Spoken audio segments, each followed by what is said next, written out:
الحمد لله رب العالمين الصلاة والسلام على أشرف الأنبياء والمرسلين وعلى آله وأصحابه الفائزين برضا الله أما بعد. പ്രിയമുള്ള സത്യവിശ്വാസികളെ, അള്ളാഹുവിന്റെ വിധികളും വിലക്കുകളും അംഗീകരിക്കുകയും പാലിക്കുകയും ചെയ്ത് ജീവിതത്തെ തഖ്വയിൽ അധിഷ്ഠിതമായി ക്രമീകരിക്കുവാൻ ശ്രദ്ധ കാണിക്കണമേ എന്ന് ആമുഖമായി ഉണർത്തുകയാണ്. നമസ്കാരം എന്ന ഇബാദത്തിന് വുളൂ നിർബന്ധമാണ് എന്നും നമസ്കാരം സ്വീകരിക്കപ്പെടാനുള്ള വലിയ മാനദണ്ഡമായി ഇസ്ലാം പഠിപ്പിച്ച ഒരു പ്രധാന ആരാധന തന്നെയാണ് വുളൂ എന്ന് പറയുന്നത്. എന്നാൽ ഇളവുകളും അതിന്റെ റുഖ്സകളെ കുറിച്ചുമൊക്കെ നമ്മൾ സംസാരിച്ചതാണ്. എന്നാൽ ഈ നിർബന്ധ വുളൂ ചില സന്ദർഭങ്ങളിൽ നബി സല്ലല്ലാഹു അലൈഹി വസല്ലം സുന്നത്തായി പഠിപ്പിച്ചു തന്നിട്ടുള്ള ചില സന്ദർഭങ്ങളും സാഹചര്യങ്ങളുമുണ്ട്. ഏറ്റവും പ്രധാനപ്പെട്ട സുന്നത്തായി നിർവഹിക്കപ്പെടുന്ന വുളൂ നാം ഒക്കെ മനസ്സിലാക്കിയതുപോലെ തന്നെ ഉറങ്ങാൻ കിടക്കുന്ന സമയത്ത് നബി സല്ലല്ലാഹു അലൈഹി വസല്ലം നല്ല ശക്തമായ നിലയിൽ അല്ലെങ്കിൽ മുഅക്കദായി പഠിപ്പിച്ച ഒരു സുന്നത്താണ്. അല്ലെങ്കിൽ വുളൂ, ആ സമയത്തുള്ള വുളൂ ഏറ്റവും പ്രബലമായ സുന്നത്താണ് എന്ന് നബി സല്ലല്ലാഹു അലൈഹി വസല്ലമയുടെ ഹദീസുകളിൽ നിന്ന് നമുക്ക് കാണാൻ കഴിയും. നബിയുടെ വാക്ക് ഇപ്രകാരമാണ്: ഇദാ അതൈത മൽജഅക, നീ നിന്റെ കിടപ്പറയിൽ എന്ന് പറയുന്ന നിന്റെ വിരിപ്പിൽ എത്തിക്കഴിഞ്ഞാൽ ഫതവല്ല വുളൂഅക ലിസ്സലാ, നീ എപ്രകാരമാണോ നിസ്കാരത്തിന് വുളൂ എടുക്കുന്നത് അപ്രകാരം നീ വുളൂ എടുക്കുക. സുമ്മ തജിഅ അലാ ശഖിഖിൽ ഐമൻ, എന്നിട്ട് നിന്റെ വലതു ഭാഗത്ത് ആ വലതു പാർശ്വത്തെ അല്ലെങ്കിൽ ആ ഭാഗം ചെരിഞ്ഞ് നീ കിടക്കുക. സുമ്മ ഖുൽ, എന്നിട്ട് നീ പ്രാർത്ഥിക്കണം: اللهم أسلمت نفسي إليك ووجهت وجهي إليك وفوضت أمري إليك وألجأت ظهري إليك رغبة ورهبة إليك لا ملجأ ولا منجا منك إلا إليك آمنت بكتابك الذي أنزلت وبنبيك الذي أرسلت. ഇത് അർത്ഥം നമ്മൾ മനസ്സിലാക്കിയത് ഇങ്ങനെ കേൾക്കുമ്പോൾ ഒരു പക്ഷേ വലിയ പ്രാർത്ഥനയായി തോന്നാം. ഇതെങ്ങനെ പഠിക്കാൻ പറ്റുക, ഇതെങ്ങനെ ഇനിയിപ്പോ മനപ്പാടാക്കാൻ പറ്റുമോ എന്ന ആശയക്കുഴപ്പമുണ്ടാവണ്ട. അതിന്റെ ആശയം മനസ്സിലാക്കി ഓരോ ജുംലകൾ, ഓരോ വാക്യങ്ങൾ എടുത്ത് നമ്മൾ അത് അർത്ഥം ആശയം മനസ്സിലാക്കി പഠിക്കാൻ ശ്രമിക്കുകയാണെങ്കിൽ അത് സാധിക്കുന്ന ഒന്നാണ്.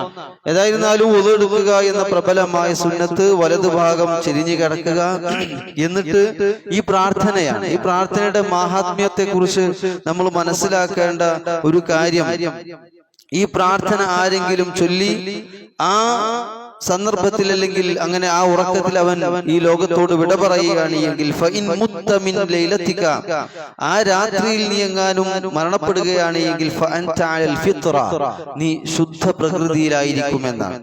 അതുകൊണ്ട് വജഅലുഹുന്ന ആഖിറ മാ തതകല്ലമു ബിഹി, നീ നിന്റെ അവസാനം നീ പ്രാർത്ഥിക്കുന്ന പറയുന്ന ഉരുവിടുന്ന വാക്യങ്ങൾ ഇതായിക്കൊള്ളട്ടെ എന്ന് നബി സല്ലല്ലാഹു അലൈഹി വസല്ലം. അപ്പോ ആ പ്രാർത്ഥനയാണ് വുളൂ എടുത്ത് ഇങ്ങനെ കിടന്നിട്ട് ഈ പ്രാർത്ഥന ചൊല്ലുക. ആ പ്രാർത്ഥനയായിരിക്കണം മറ്റു ദിക്റുകൾക്കും ഒക്കെ. ഇപ്പൊ നമ്മള് ഫാത്തിഹ ഓതാറുണ്ട്, ആയത്തുൽ കുർസി ഓതാറുണ്ട്, മുഅവ്വിദതൈനി, ഖുൽ അഊദു ബിറബ്ബിൽ ഫലഖും നാസും ഓതി അങ്ങനെ ഊതി തടവി അങ്ങനെ കിടക്കുന്ന ആ ഒരു രീതിയാണ് നബി സല്ലല്ലാഹു അലൈഹി വസല്ലമയിൽ നിന്ന് നമുക്ക് കാണാൻ കഴിയുന്നത്. ഇതിന്റെയൊക്കെ അവസാനത്തിൽ ഈ പ്രാർത്ഥനയെ നിങ്ങൾ ഉൾപ്പെടുത്തുക, ഇതിനെയാണ് നിങ്ങൾ അവസാനത്തേക്ക് മാറ്റിവെക്കേണ്ടത് എന്നാണ് നബി സല്ലല്ലാഹു അലൈഹി വസല്ലം പറയുന്നത്. എന്താണ് ആ വാക്കുകളുടെ ആശയം? അല്ലാഹുമ്മ അസ്ലംതു നഫ്സി ഇലൈക, അല്ലാഹുവേ എന്റെ നഫ്സിനെ നിന്നെ ഞാൻ ഏൽപ്പിക്കുകയാണ്. വവജ്ജഹ്തു വജ്ഹിയ ഇലൈക, എന്റെ മുഖത്തെ നിന്നിലേക്ക് ഞാൻ ഇതാ തിരിച്ചു വച്ചിരിക്കുകയാണ്. അതുപോലെ തന്നെ വഫവ്വൽതു അംരി ഇലൈക, എന്റെ എല്ലാ കാര്യങ്ങളും നിന്നെ ഞാൻ ഇതാ സമർപ്പിക്കുന്നു, നിന്നിലേക്ക് ഞാൻ ഇതാ തന്നിരിക്കുകയാണ്. വഅൽജഅതു ലഹരി ഇലൈക, അതുപോലെ തന്നെ എന്റെ പാർശ്വത്തെ മുതുകിനെ ഞാൻ നിന്നെ സമർപ്പിക്കുന്നു, നിന്നിലേക്ക് ഞാൻ ഇത് പിന്നെ അഭയം അൽജഅനാൽ അതിനെ മാറ്റി വെക്കുക, അതിനെ ചെരിച്ചു വെക്കുക എന്നൊക്കെയാണ്. അതുപോലെ തന്നെ റഗ്ബത്തൻ വറഹബത്തനിലേക്ക് വളരെ പ്രതീക്ഷയോടുകൂടി അതുപോലെ തന്നെ ഭയപ്പാടോടുകൂടി ഒക്കെ നിന്നിലേക്ക് ഞാൻ സമർപ്പിച്ചിരിക്കുകയാണ് എന്നെ. അതുപോലെ തന്നെ ലാ മൽജഅ വലാ മൻജാ മിൻക ഇല്ലാ ഇലൈക, നിന്നിൽ നിന്നല്ലാതെ ഒരു അഭയസ്ഥാനവും പടച്ചോനെ എനിക്കില്ല. ആമൻതു ബി കിതാബിക അല്ലദി അൻസൽത, നീ ഇറക്കിയ ഗ്രന്ഥത്തിൽ, ആ വേദഗ്രന്ഥത്തിൽ ഞാൻ വിശ്വസിച്ചിട്ടുണ്ട്. വബി നബിയിക അല്ലദി അർസൽത, നീ നിയോഗിച്ച പ്രവാചകനിലും ഞാൻ വിശ്വസിച്ചിരിക്കുന്നു. ഇതാണ് ഈ ആശയം. ഈ പ്രാർത്ഥന ചൊല്ലിക്കൊണ്ട് ഒരാൾ മരണപ്പെട്ടു കഴിഞ്ഞാൽ അവൻ ശുദ്ധ പ്രകൃതിയിൽ പിന്നെ കറകളഞ്ഞ മനസ്സിന്റെ വക്താവായി യാതൊരു കുറ്റവുമില്ലാത്ത നിലയിൽ അവൻ മരണപ്പെടുമെന്നാണ് നബി സല്ലല്ലാഹു അലൈഹി വസല്ലമയുടെ ഹദീസിൽ ഈ പ്രാർത്ഥനയിലൂടെ നമുക്ക് മനസ്സിലാക്കാൻ കഴിയുന്നത്. അപ്പോ വുളൂവുമായി ബന്ധപ്പെട്ട വിഷയമാണ് സംസാരിക്കുന്നത്. സാന്ദർഭികമായി അതുമായി ബന്ധപ്പെട്ട കാര്യമായതുകൊണ്ട് അത് ഊന്നൽ നൽകി പറഞ്ഞു എന്ന് മാത്രം. അപ്പൊ വുളൂ പ്രബലമായ സുന്നത്താണ് കിടക്കാൻ നേരത്ത്. മറ്റൊന്ന് വുളൂ പിന്നെ സുന്നത്തായി പഠിപ്പിക്കപ്പെട്ട രണ്ടാമത്തെ കാര്യം എന്ന് പറയുന്നത് ജനാപത്തുകാരനായി കിടന്നുറങ്ങാൻ ഉദ്ദേശിക്കുകയാണെങ്കിൽ ഒളു എടുത്തിട്ട് കിടന്നുറങ്ങുക എന്നാണ്.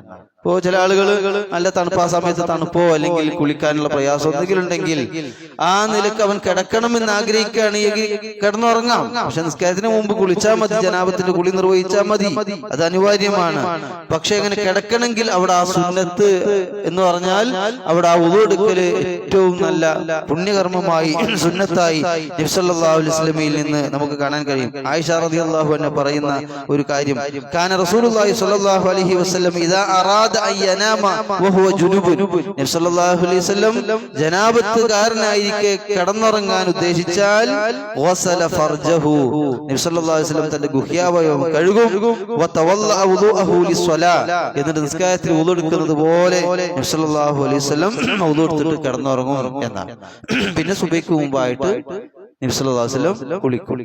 ഇതാണ് ഈ നിലക്ക് വുദൂ സുന്നത്താകുന്ന മറ്റൊരു രംഗം എന്നുള്ളത്. മറ്റൊന്ന് വേവിച്ചത് വുദൂ എടുത്തതിന് ശേഷം വേവിച്ച ഭക്ഷണം കഴിച്ചു കഴിഞ്ഞാൽ, ഇതൊക്കെ പറയുമ്പോ ഇത് വളരെ നിർബന്ധമാണോ, ഇത് വേവിച്ചത് കഴിച്ചു കഴിഞ്ഞാല് അപ്പൊ വുദൂ മുറിഞ്ഞോ എന്നൊന്നും പറയാനല്ല. ഇത് വുദൂന്നും മുറിയുന്ന പ്രശ്നമേ ഇല്ല. വേവിച്ചപ്പോ ഒരാൾ ഇവിടെ വന്ന് പള്ളിയിൽ വുദൂ എടുത്തിട്ടാ വന്നത്, ശേഷം വേവിച്ച വല്ല ഭക്ഷണവും കഴിച്ചാൽ ഏറ്റവും പ്രബലമായതും ഏറ്റവും അഫ്ദലായ കാര്യം പുനസ്കരിക്കാൻ വുദൂ എടുക്കലാണ്, പുതിയ വുദൂ ഉണ്ടാക്കലാണ് ഏറ്റവും മുഅക്കദായ കാര്യം. എന്നാൽ ഒരാൾ വുദൂ എടുത്തില്ല എങ്കിൽ അവന്റെ ആ ഭക്ഷണം കഴിച്ചതിലൂടെ വുദൂ മുറിയോ ഇല്ല. ഏറ്റവും പ്രബലമായി ഏറ്റവും നല്ല സുന്നത്തായി പഠിപ്പിച്ചത് ഇങ്ങനെയാണെന്നാണ്. ആയിഷ റളിയല്ലാഹു അൻഹ തന്നെ പറയാണ്, അനി നബി സല്ലല്ലാഹു അലൈഹി വസല്ലം തവല്ലഉ മിമ്മാ മസ്സത്തിൻ നാർ, തീ സ്പർശിച്ചതിനെ, അങ്ങനെ തീ സ്പർശിച്ചത് നിങ്ങൾ ഭക്ഷിച്ചിട്ടുണ്ട് എങ്കിൽ നിങ്ങൾ വുദൂ എടുക്കുക എന്നൊരു ഹദീസ് ഉണ്ട്, സ്വഹീഹായ നിലയിൽ വന്നത് തന്നെ. അപ്പോ ഇങ്ങനെ വേവിച്ച ഭക്ഷണം കഴിച്ചാൽ നിങ്ങൾ എന്ത് ചെയ്യുക, നിങ്ങൾ വുദൂ എടുക്കുക എന്ന്. എന്നാൽ മൈമൂന റളിയല്ലാഹു അൻഹയിൽ നിന്ന് തന്നെ കാണാം, ഖാലത്ത് അക്കല നബി സല്ലല്ലാഹു അലൈഹി വസല്ലം മിൻ കതിഫി ഷാത്തിൻ, നബി സല്ലല്ലാഹു അലൈഹി വസല്ലം ആടിനെ ഭക്ഷിച്ചു. ഫസുമ്മ ഖാമ, എന്നിട്ട് എണീറ്റ് നിന്ന് ഫസല്ല, നിസ്കരിക്കുകയും ചെയ്തു. വലം യതവല്ല, വുദൂ എടുക്കാതെ തന്നെ എന്ന ഹദീസും സ്വഹീഹായി വന്നിട്ടുണ്ട്. അപ്പൊ ഏറ്റവും അഫ്ദൽ എന്താണ്, ഈ സന്ദർഭങ്ങളിലൊക്കെ വുദൂ എടുക്കലാണ് ഏറ്റവും സുന്നത്തായ കാര്യം എന്നാണ് ഇതിലൂടെ നമുക്ക് മനസ്സിലാക്കാൻ കഴിയുന്നത്. അതല്ലാതെ ഒരു നിർബന്ധ സ്വരത്തിൽ പറയുന്ന, ഒരു കൽപ്പനാ രൂപത്തിൽ പറയുന്ന കാര്യങ്ങളല്ല എന്ന് നാം കൂട്ടത്തിൽ മനസ്സിലാക്കുക. യഥാർത്ഥത്തിൽ വുദൂ എന്ന് പറയുന്നത്, അംഗശുദ്ധി എന്ന് പറയുന്നത്, നമുക്കറിയാം അതിന്റെ അവയവങ്ങളെ സംബന്ധിച്ചിടത്തോളം പുറത്ത് എപ്പോഴും നമ്മൾ ഉപയോഗിച്ചുകൊണ്ടിരിക്കുന്ന അവയവങ്ങളാണ് ഈ നബി സല്ലല്ലാഹു അലൈഹി വസല്ലം അല്ലെങ്കിൽ ദീനുൽ ഇസ്ലാം നിങ്ങൾ അംഗശുദ്ധി വരുത്തുമ്പോൾ കഴുകേണ്ട ഭാഗങ്ങളായി ഇസ്ലാം പഠിപ്പിച്ചത് നമ്മുടെ കൈകളും അതുപോലെ മുഖവും പുറത്ത് കാണുന്ന എപ്പോഴും നമ്മൾ യൂസ് ചെയ്തുകൊണ്ടിരിക്കുന്ന അവയവങ്ങളാണ്. അതൊക്കെ ഈ ശുദ്ധീകരണത്തിലൂടെ, ഈ അംഗശുദ്ധി വരുത്തുന്നതിലൂടെ നമുക്ക് ശാരീരികമായ ഒരുപാട് ഗുണങ്ങളും കൂട്ടത്തിലുണ്ട് എന്ന് നമ്മൾ മനസ്സിലാക്കി, അതോടൊപ്പം ഈ സുന്നത്തായ സന്ദർഭങ്ങളിലൊക്കെ വുദൂ നമ്മൾ നിർവഹിച്ചുകൊണ്ട് നബി സല്ലല്ലാഹു അലൈഹി വസല്ലമയെ പരമാവധി ഇത്തിബാഅ ചെയ്യുവാൻ ശ്രമിക്കുക. അല്ലാഹു സുബ്ഹാനഹു വ തആല യഥാർത്ഥ വിശ്വാസികളിൽ നമ്മെ ഏവരെയും ഉൾപ്പെടുത്തി അനുഗ്രഹിക്കുമാറാവട്ടെ. റബ്ബനാ ആതിനാ ഫിദ്ദുനിയ ഹസന വഫിൽ ആഖിറതി ഹസനത വഖിനാ അദാബന്നാർ. വആഖിറു ദഅവാനാ അൽഹംദുലില്ലാഹി റബ്ബിൽ ആലമീൻ. അസ്സലാമു അലൈക്കും വറഹ്മത്തുള്ളാഹി.